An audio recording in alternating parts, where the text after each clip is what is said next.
महाराज जी, मेरा आपसे एक प्रश्न है। महाभारत में धनुर्धारी कौन बड़ा था? कर्ण बड़ा था, अर्जुन बड़ा था या एकलव्य बड़ा था?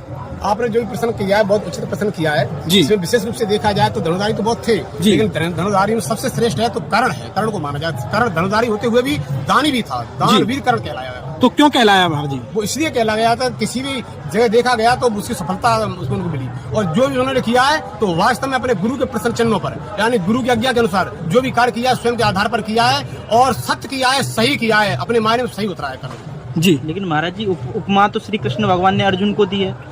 उपमा श्री कृष्ण भगवान ने अर्जुन को दी है, लेकिन उसका परिणाम स्वरूप देखा जाए तो जब अर्जुन का और कर्ण का युद्ध हुआ है, तो अर्जुन कर्ण में जो युद्ध हुआ है तो उस समय क्या हुआ, जब कर्ण बाण मारते थे तो सिर्फ 2.5 पेड़ उनका रथ हटता था अर्जुन का, और अर्जुन जब बाण मारते तो कर्ण का रथ 7.5 पेड़ हटता है। तो वहाँ देखा गया तो भगवान ने उनको वाय दिया गया, किनको?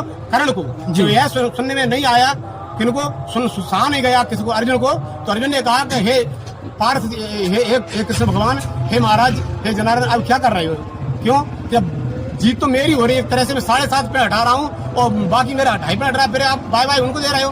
तो उसी समय कृष्ण भगवान कहने लगे, अर्जुन ठंडे दिमाग से सुन, क्या कि ये रथ हमारा है और रथ उनका भी है। उनका रथ स्वयं के आधार पर है और हमारा रथ कई एक प्रसन्नों के आधार पर है। क्यों? कि धरती माँ स्वयं चंपक मारे पहियों से, और रथ के पहियों से, और शेषनाग भी लपेड़ा मारे, और उसके बाद हमारी ध्वजा पर साक्षात हनुमान जी विराजमान है, जो कई एक कोट ब्रह्मांड नकाया, ऐसे ब्रह्मांड लेकर के, वजन लेकर के हनुमान जी स्वयं विराजमान है हमारी ध्वजा पर, और स्वयं 3 लोग का नाथ, सबका मालिक मैं बैठा हूँ, और तब भी आपका 2.5 पेड़ पीछे हट रहा है। अगर मैं न होता तो बोलो क्या होता, तुम्हारा ये रथ नहीं होता, आप किसी भी छिन्न भिन्न हो जाते थे, आपका नाम पता भी नहीं रहता। तो महाराज जी, आपकी नजर में कर्ण बड़ा है? हम तो स्पष्ट कहेंगे, हमारी नजर में क्या शास्त्र सम्मत है इस वाणी, तो वास्तव धनुर्धारी कर्ण बड़ा है। तो महाराज जी, गलती कहाँ पर की है कर्ण ने महाभारत में? देखो, गलती तो कर्ण ने यहाँ पर की है कि जहाँ एक अधर्म की नींव थी और अधर्म की नींव के पश्चिम में वो खड़ा रहा, धर्म के पश्चिम में खड़ा रहा। क्यों? कि उसने वचन दे दिया था कि मित्र की भूमिका निभाते हुए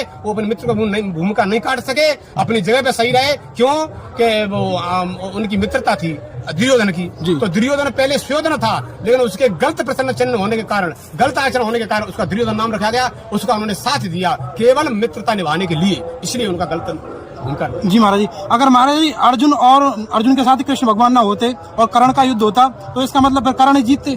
भाई, कर्ण की जीत पहले ही जीत थी, क्योंकि भगवान ने स्वयं जाकर के कर्ण को कमजोर किया है, वाणी से कमजोर किया, बताया है कि तू उनका पांडवों का बड़ा जेठा भाई है। तो कर्ण एक तरह से अंदर से कमजोर हो गया था, टूट गया था। श्री कृष्ण भगवान भी कर्ण को इतना मानते थे कि उनका दाग बताते हैं कि कृष्ण भगवान ने अपनी